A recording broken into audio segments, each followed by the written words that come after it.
If you turn on the TV, just about anywhere in the world, conflict is continuous, but there is one very specific subject that somewhat ironically unites us all: border wars. A very simple definition of a border is that it's a line that separates areas, but in practice, borders are actually quite complicated. Borders can be real or made up by people. Borders separate countries, states, provinces, counties, cities, and towns. A border defines the area that a government controls. But borders change and are frequently disputed. Sometimes the people in one area take over another area. Sometimes land is traded or sold peacefully, but many times land is actually divided among governments after war. Some borders are defined by topography, others by ethnic groups, some by religion, a few by political ideology, and some by natural resources. But what is extraordinarily fascinating is that despite the fact that we live in a world which is more globalized than ever before, borders and the division between what is mine and what is yours has only become more common, more rigid, more divisive, and more deadly. So, what would really happen if we just got rid of them? Well, let's dive in.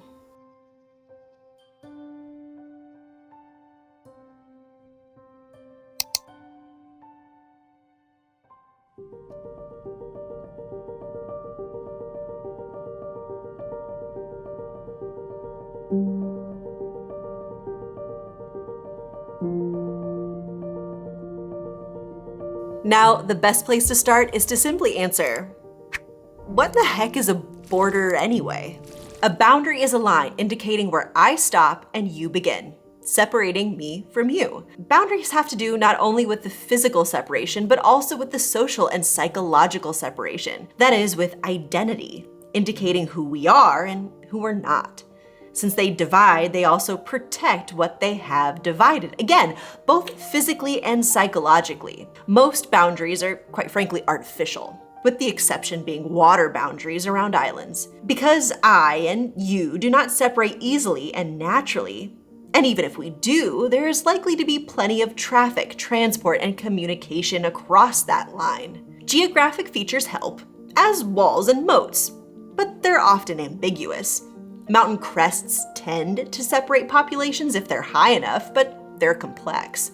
And rivers divide shores, but unite valleys. In many senses, boundary conflicts have all the same characteristics of any other conflict. They just happen to involve land and its division. But despite their massive influence on both micro and macro geopolitics, the reality is that the vast majority of our modern borders are actually a very new phenomenon. It's something that's emerged really just in the past few hundred years, and in a lot of the world, the last 50 years, or maybe 80-ish years since World War II. It's really a new and somewhat radical experiment for thinking about the relationships between people and land.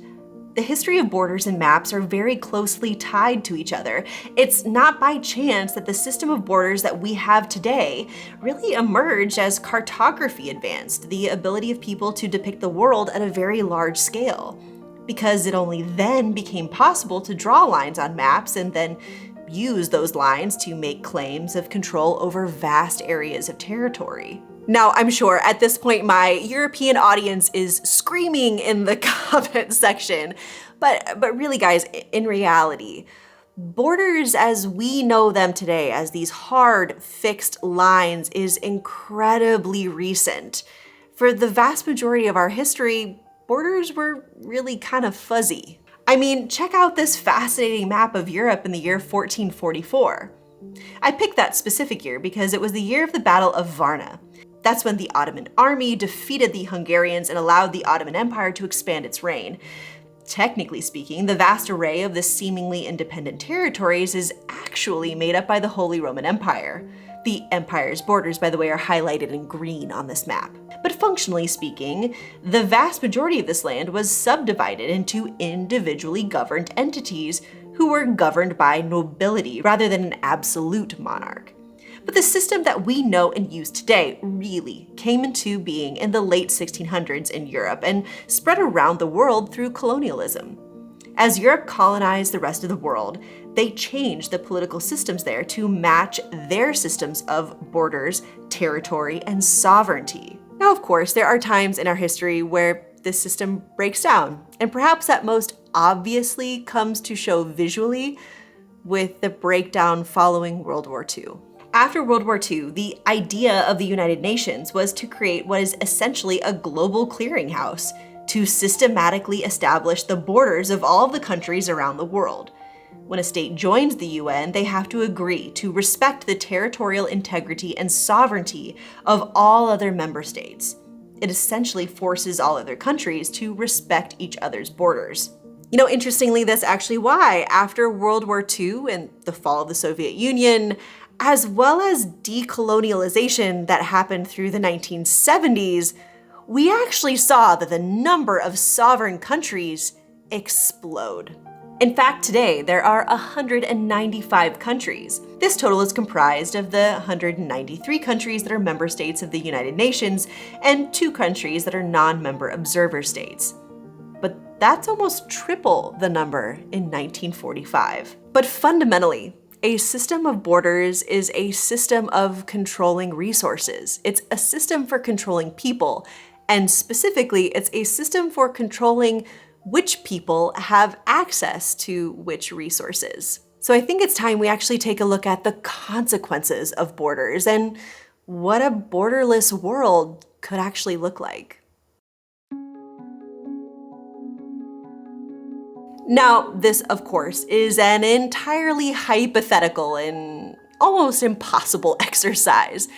But when you start to dive into the literature about borderless worlds, there's one theme that makes itself present from the very beginning, and there's one truth that is almost hard to escape, and that's the fact that if we got rid of borders, well, less people would probably lose their life because of them. When you quantify the amount spent on the construction of border infrastructure, the deployment of a lot more agents at borders, the construction of walls at borders, we are spending a lot of money on borders than we used to. In the 1990s, there were just 15 border walls around the world. Today, there's almost 70 of them.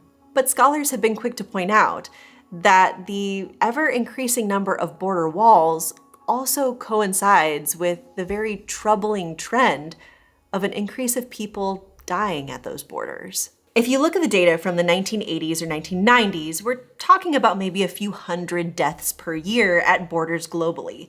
It just wasn't something that widely existed. Civilians losing their life trying to cross a border.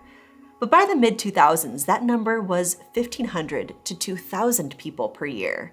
In 2016, a staggering 7,500 people are estimated to have died or went missing trying to cross a border. And an extremely sobering and gut-wrenching map is this one from the Missing Migrants Project, which shows estimates of migrant deaths since 2014 by region. It's an approximation, which is extremely difficult to calibrate, and by their own admission, all figures remain undercounts. But what makes this particular estimate so difficult to calibrate is the fact that there are all kinds of violence that happen at borders, and it's not actually very straightforward. Now, sure, most obviously, there's the direct violence carried out by border guards. As an American, I'm most familiar with such conflict on the US-Mexico border. Since January 2010, 283 people have lost their lives as a result of encounters with CBP agents. Many more have been brutalized, in some cases causing life-altering injuries. But that border isn't the most deadly, not by a long shot. In fact, more than 1,000 Bangladeshis have been lost at the hands of India's border security force in just the past 15 years. That's a very violent border with direct violence carried out by border agents. But to be quite frank, the way that the vast majority of deaths occur at borders have absolutely nothing to do with border agents themselves, but has a heck of a lot more to do with all the infrastructure that we've built at our borders. Take the United States again, for example. Because of the walls and the guards that are there, people are funneled to more dangerous places to cross. Instead of being able to cross from Tijuana to San Diego, as many people did in the 1950s and 60s with relative ease, today, those sections of the border are actually quite closed. So instead, people have been funneled to these much more remote places to cross the border. And of course, this happens here in Europe as well. That's why in 2021, despite all of this focus on people, on security, and even humanitarian policing in the Mediterranean, there were still over 3,200 deaths recorded. For sure, this is down from the peak of over 5,000 in 2016, but despite measures implemented in 2020, smugglers have quickly adapted to offer alternative ways of bypassing official controls. Since 2021, flows have once again started to increase, with figures suggesting an upward trend. Now, up to this point, I've been talking about borders in their physical sense, and undoubtedly, the physical borders and the more metaphorical borders are incredibly intertwined.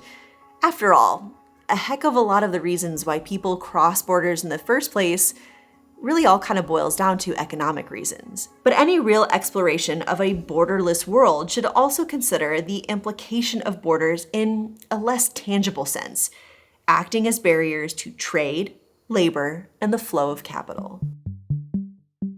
In addition to creating new borders, many countries have liberalized their trade policies that are essentially the same as economic barriers. Almost half of the world's population now lives in open countries, up from 19% in 1960. Now, that percentage could actually be higher. It all completely depends on how you classify the heavy popularized nations of India and China, which quite frankly don't really fit very well into the very binary open or closed definition. Now, I won't weigh in on that debate, but even if you consider them closed, that would still mean that 73% of countries are open, up from 25% in the 1980s.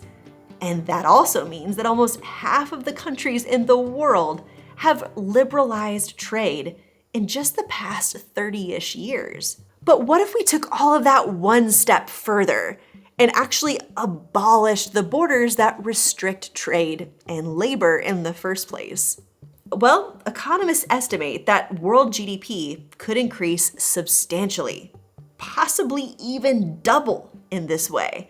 The effect would be much greater than any gains from the free movement of goods and capital. I mean, it's extraordinarily optimistic, but theoretically, removing economic borders could even mean that poverty could be combated on a truly global level for the very first time, which would certainly be a bold program for social equity. But suppose we looked at this from a smaller scale. What if we removed the borders between two existing countries and calculated what the growth would have been for the hypothetical country over the past 30 years? Well, interestingly, such a thought experiment about the cost and benefits about all of this has actually been carried out already by a pair of researchers at Stanford.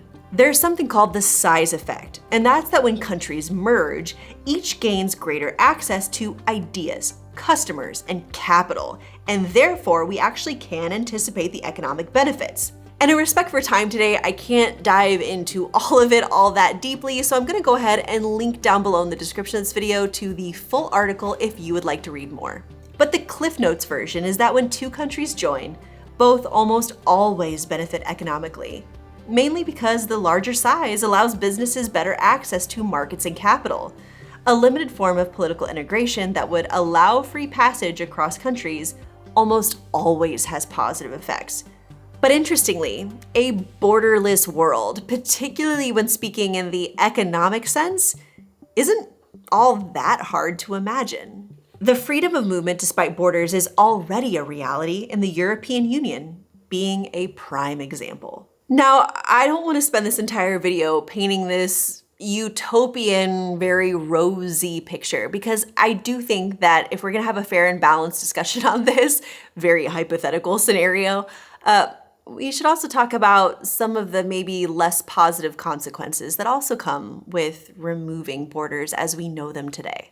Even in a non-theoretical exercise, Anytime we talk about global trade and migration, there is a common counter-argument about the effects of migrants on things like wages and employment for native workers. Of course, unlimited mobility would boost the number of immigrants to quote-unquote rich countries. But there have been numerous studies which have shown the positive effects of immigration on overall wages and employment. And let's not forget, our Social Security systems and pension programs already rely heavily on financial contributions made by immigrants, not the other way around. So yeah, when you couple this with the issue of demographic change, namely population aging, which is one of the major concerns of all G20 countries, it's easy to see that there's an increasing need for immigrant labor. But what about the countries from which people emigrate? And I mean that with an E and not with an I. Would they really be hurt by what is often coined the brain drain? I don't know. I think this is incredibly difficult to answer really succinctly one way or the other. I would like to think that such an argument overlooks the great potential that could arise from innovative impulses arising from a greater exchange of ideas, technology, and commerce. Theoretically, open borders could encourage more temporary and circular migration. Many prospective migrants are not planning to stay in their destination country forever. In the absence of borders, it becomes much easier to move back and forth. The option to return any time will counter the potential brain drain. And really, at the end of the day, a lot of this argument around skilled migrants is inherently classist because it makes a distinction between the human value of skilled people and that of quote-unquote unskilled migrants, whatever the heck that means. It also assumes that if all skilled persons stay in a dysfunctional country, that country will somehow get better, which isn't necessarily the case. And really, honestly, nations also have plenty non-economic reasons not to merge. Nations don't necessarily want to share institutions, lose their culture and values, or see their sovereignty dissolve. And often, this particular conversation often masquerades as conversations surrounding a different topic: security.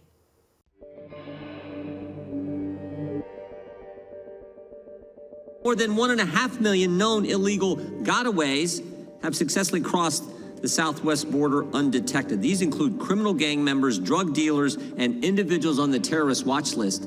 That is not a secure border.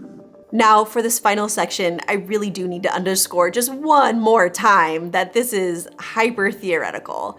And yeah, it's pretty obvious that it all sort of keeps its roots in a very utopianist ideal. And honestly, despite all of my best attempts at unlimited positivity over here, the reality is that we live in a world which is messy and oftentimes contentious. We inherit a history in which the consistent sacrifice of some lives for the betterment of others is the norm. And we can't just ignore the deep-seated anxieties about violence and oppression, including anxieties of radicalized others taking over the planet. And when you read a lot of national policies, it becomes pretty obvious that racial violence is increasingly encoded in the language of border and security. As a result, contemporary borders sometimes become sites of reinforcement and reproduction of pretty hateful and hurtful stereotypes, and ultimately for reinforcing the us versus them mentality. Consider, for example, what happened on January 27th, 2017, when then President Trump signed an executive order that banned travel to the United States for 90 days from some 7 predominantly Muslim countries.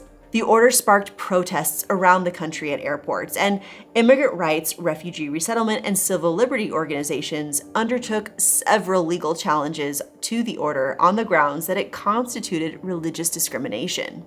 But here's the thing. While it's pretty easy to lay the blame at a guy who quite literally said, Donald J. Trump is calling for a total and complete shutdown of Muslims entering the United States.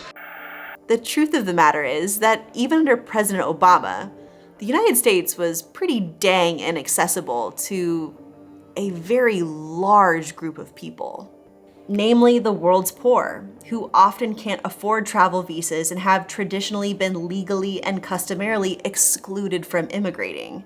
The fact is that we live on a planet that has largely come to accept and operate within a system of defined and militarized borders.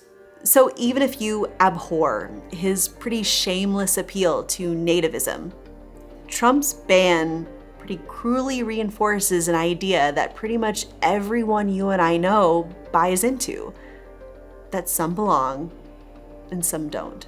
And that sad reality often brings to light a very strong contradiction that is present in the United States.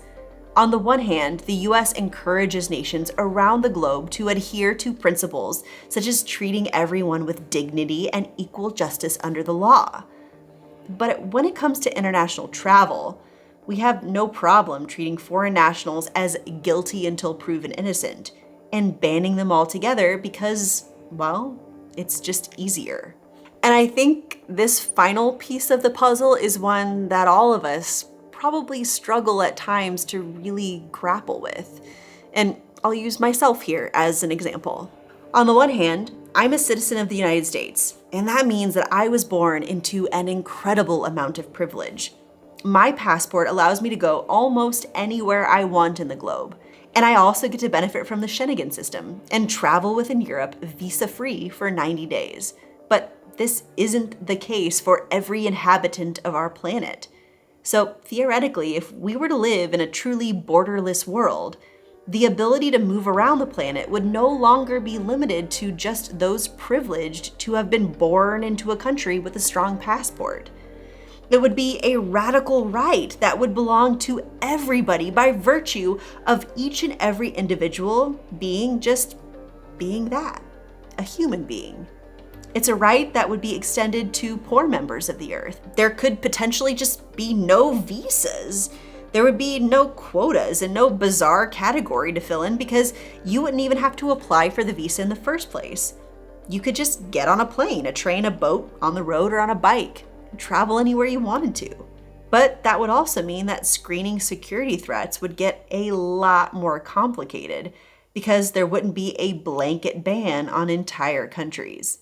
Again, this thought experiment was hyper theoretical, much more than what I usually tackle on this channel, but it was just a topic that when I came upon it, it was just so fascinating to me because it really made me reevaluate all the various different ways that borders affect my everyday life even. Just how many different things about life, liberty, and the pursuit of happiness are shaped by borders is wildly fascinating, and it's something that I would love to hear from you down in the comments section below. What do you think about this thought experiment? Is it just something that's just, yeah, nice to think about, but not real? Or does it really make you sort of step back and think and look, like it did for me, on really what effect borders have on everyday life wherever you happen to live around the globe? Please let me know down in the comment section below. And as always, if you enjoyed what you saw today, please be sure to hit that thumbs up button. And for more content from Type Ashton, hit that subscribe button. So, I'll see you next Sunday. Tschüss!